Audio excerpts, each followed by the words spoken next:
The number you are staring at right now at the gas pump is a complete lie. It's a distraction. While you are busy complaining about paying $5 a gallon, the real financial tsunami is quietly forming right behind you. Welcome back to MOA. Today, we need to have a very uncomfortable conversation about your money, because what is happening right now with global energy markets is not a temporary glitch. It is a structural shock. And if you only focus on the gas station sign, you are going to lose thousands of dollars before this year is over. This is not financial advice, but it is a financial reality check.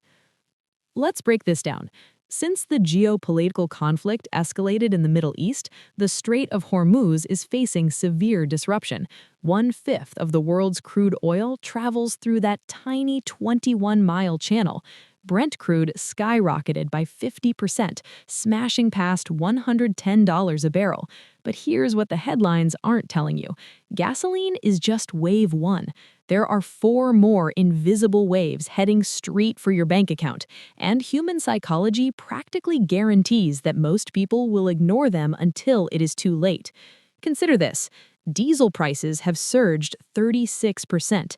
Diesel is the blood of the American supply chain. It powers the 18-wheelers that bring fresh produce, meat, and dairy to your local supermarket. This brings us to Wave 2, which is the grocery shock. Retailers will try to absorb the costs for a few weeks, but their margins are completely tapped out. When they finally pass that cost on to you, your weekly grocery bill will jump by 20 or 30% overnight. And it doesn't stop there.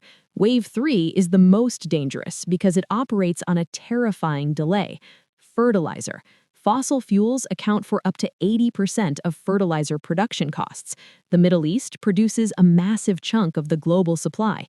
The crops being planted right now are using premium-priced fertilizer, which ultimately means the food you buy in September is getting more expensive today. Wave 4 hits your summer plans, with jet fuels surging 85%. But Wave 5 is the real trap: interest rates. Wall Street was convinced the Federal Reserve would cut rates this year. That dream is dead. With energy prices driving inflation back up, the Fed is cornered. They cannot cut rates without pouring gasoline on the inflation fire. So your mortgage rates, your car loans, and your credit card debt are going to stay painfully high. So why does your brain ignore all of this? The answer is simple. It's a psychological flaw called anchoring bias. When you face a complex threat, your brain grabs the easiest data point and uses it as a shield. Right now, that anchor is the gas price. You tell yourself, it's an extra $15 a week. I can survive this. This is mental accounting at its absolute worst. You cancel your gym membership, you skip a dinner out, and you think you have solved the macroeconomic puzzle. You haven't.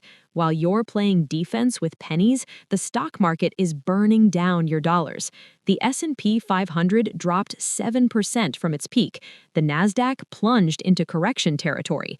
Even gold, the ultimate safe haven, violently crashed 10% in a single week. When you see your retirement account bleeding, your amygdala hijacked your logic. It screams at you to sell.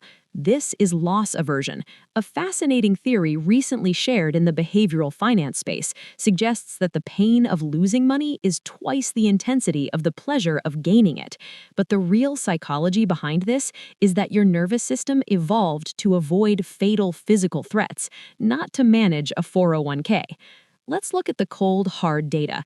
Across 40 major geopolitical events over the last 85 years, the average first-month loss was less than 1%, and within 6 months, the market was up an average of 3.4%.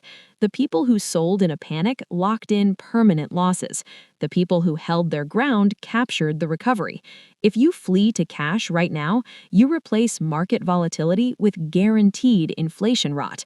You're trading a temporary decline for a permanent loss of purchasing power. History is screaming at us.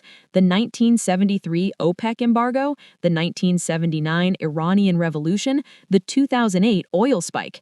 Every single one of these shocks led to a recession, and we are currently witnessing the largest supply disruption in the history of the global oil market.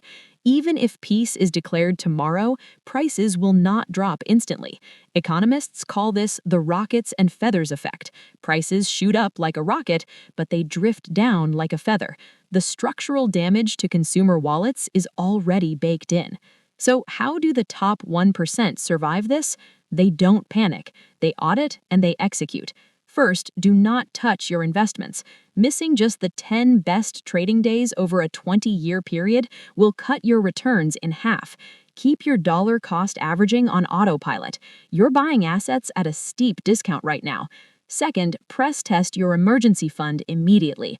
A high-yield savings account paying 4% isn't just a place to park cash. It's a psychological insurance policy against your own fear. When you have cash reserves, you don't make desperate decisions. Third, audit your spending before Wave 2 and Wave 3 hit. Cut the fat now, not when your grocery bill forces you to. And finally, attack any variable high-interest debt. The Fed is not coming to save you with lower rates. This is the moment where wealth is quietly transferred from the emotional majority to the disciplined minority. The anxiety you are feeling right now is completely normal, but do not let that fear choose your financial future. Take control, make the unglamorous adjustments, and let the chaos work for you. Remember, the market doesn't reward hesitation, it rewards disciplined action. Stay smart and keep growing. This has been Moa. Stay smart and keep growing.